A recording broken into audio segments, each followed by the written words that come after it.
Hey there, what's up? In this video, I'll give you a quick guide on how you can change leverage on TradingView paper trading. So this is useful for simulating trades with different risk levels before applying them to real accounts. So the first thing that you will have to do is go to a chart of your choice and click full chart. And once you're here, what you will have to do is go to your trading panel, and now that you're here, you will just have to select paper trading and make sure to connect it first.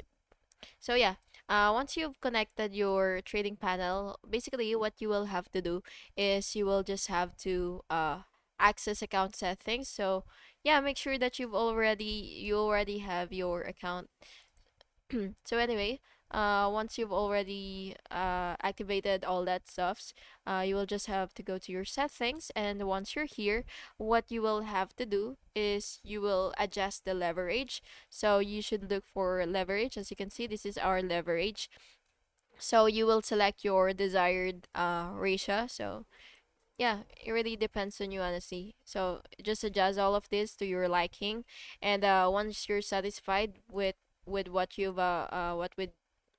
you've changed, you will just have to click this save button right here, and then your changes should now be saved. So yeah, that's basically just it, and I hope you found this video helpful. And if you did, please make sure to like and subscribe for more videos like this. Thank you, and have an awesome day.